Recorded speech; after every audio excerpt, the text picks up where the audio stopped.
आदाब नाजरीन, खैर मकदम है आपका हाईटेक टीवी न्यूज में। पेश है खुसूसी प्रोग्राम रमजान का डाइट प्लान क्या हो सकता है। हम लोग रमजान से पहले रमजान की तैयारी में फ्रिज को हर किस्म के लवाजमात से भरने से करते हैं और पहली सहरी और इफ्तार में दस्तरखान को ऐसे सजा लेते हैं जैसे दर्जन बन अफराद की दावत हो रही हो। सहरी में बिला सोचे समझे खाने पीने के बाद सारा दिन सस्ती और मैदे में तेजाबियत की वजह से परेशान रहते हैं। बहुत से लोग रोजा रखने से थोड़ी कमजोरी महसूस करते हैं, वरना सोचते हैं कि इससे वजन कम होने के चांस हो सकते हैं। आजकल बहुत से खवातीन और लड़कियां वजन की ज्यादती से परेशान होकर वर्जिश करती हैं। अगर इसकी जगह सही तरीके से रोजे रख लिए जाएं तो ना सिर्फ जिस्म की चर्बी कम हो जाएगी बल्कि बीमारियों से भी छुटकारा मिल जाएगा। रोजे के जरिए बेहतरीन तरीके से वजन कम किया जा सकता है। इस सिलसिले में हमें सहर और इफ्तार के लिए डाइट प्लान बनाने और इस पर अमल करने की जरूरत होगी। Ramzan diet plan. सहरी में जरूरी है डेयरी प्रोडक्ट्स को अगर सहरी में इस्तेमाल करने का एहतमाम किया जाए तो रोजे की हालत में प्यास नहीं लगती और जिस्म में तवानाई बरकरार रहती है। यानी रेशेदार ग़िज़ाएं ना फाइबर। इसी तरह फाइबर सिर्फ मैदे पर हल्की होती है बल्कि हजम भी देर से होती है और तकरीबन 8 घंटे तक जिस्म की तवानाई बहाल रखती है। सहरी में आप मुनासिब मिकदार में खुश्क मेवाजात जैसे अखरूट, बादाम, काजू, पिस्ता, इंजीर भी ले सकते हैं जो फराहम करते हैं एनर्जी। अलबत्ता सहरी में तली हुई अशिया खाने से परहेज करें। इनके खाने से मैदा भारी हो जाता है और दिन भर बेजारी, उकताहट महसूस होती है। अलबत्ता कम घी या ऑयल वाला पराठा खाने में हर्ज नहीं है। सहरी में पानी, दूध या लस्सी भी जरूर पिएं ताकि रोजे के दौरान डिहाइड्रेशन यानी जिस्म में पानी की शदीद कमी ना हो। सहरी के फौरन बाद सो जाने से भी तबीयत बेजार और मैदा भारी हो सकता है, लिहाजा सहरी के बाद कम से कम 2 घंटे बिस्तर पर ना जाएं। लिहाजा जब इफ्तारी का वक्त आता है तो सभी अपनी अपनी मनपसंद अशिया पर टूट पड़ते हैं, जिससे ना सिर्फ रोजे का मकसद खत्म हो जाता है बल्कि निजाम इंतजाम भी बुरी तरह मुतासिर होता है। इफ्तार की तैयारी। खजूर या नमक से रोजा इफ्तार करने के बाद पहली तरजीह ताजा फल या फ्रेश जूस होने चाहिए। यानी सहरी के बरक्स इफ्तार में ऐसी ग़िज़ाएं लें जो हजम हो ताकि मैदे पर भी गिरा साबित ना हो। इफ्तार में फ्रूट चाट की रिवायत बड़ी खुशाइंद है, लेकिन खवातीन को चाहिए कि इसमें नमक और चाट मसाला कम से कम इस्तेमाल करें, वरना खाली मैदे में मिर्च मसाले वाली ग़िज़ा सीने की जलन और तेजाबियत में इजाफे का बास बन सकती है। ख्याल रहे, इफ्तारी में नमक का ज्यादा इस्तेमाल ब्लड प्रेशर और दिल के शरियानों के लिए भी नुकसानदा है।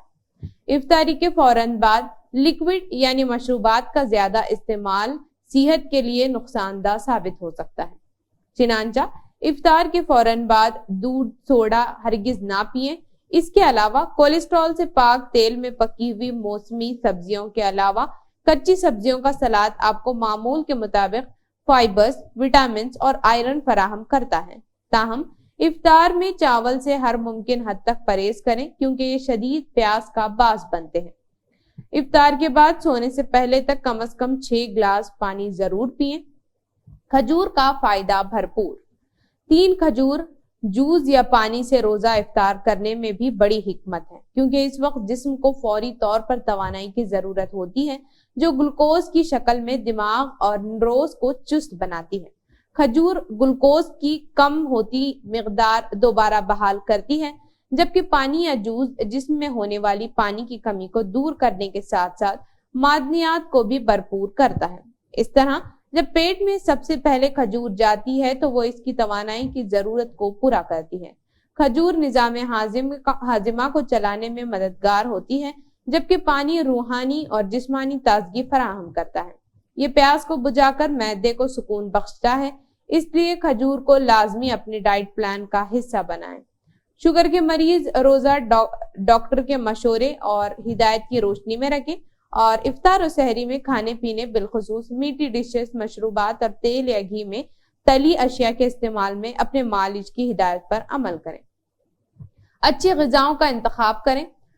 رمضان میں غذا کا انتخاب کرتے ہوئے یہ بات ہرگز نہ بھولیں کہ سحری اور افطار کا یہ کھانا آپ کے دن بھر کے روزے کو تقویت دے گا۔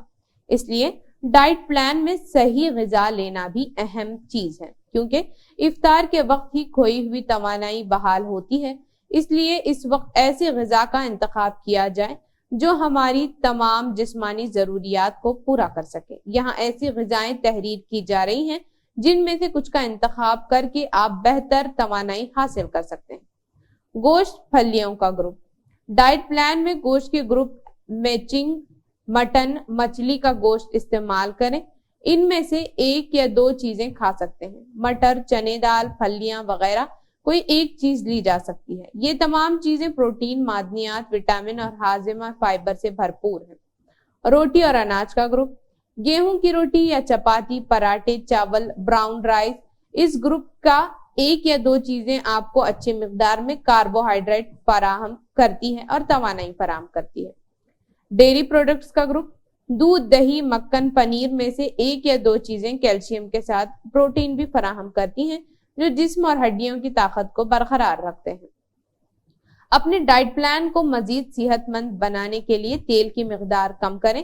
اس کے لیے پکانے کے دوسرے طریقے بھی اپنائے جا سکتے ہیں، جیسے سٹیمنگ، گریلنگ، بیکنگ یا کم تیل میں تلنا۔ ایسے تیل کا انتخاب کریں جس میں فیٹس کم ہوں، جیسے کنولا آئل، سویابین آئل وغیرہ۔ اس رمضان میں اچھے غذا کی عادت بنائیں۔ اس طرح جب رمضان کا مہینہ ختم ہوگا تو آپ رمضان کی نعمتوں اور برکتوں کو اپنے اندر محسوس کریں گے۔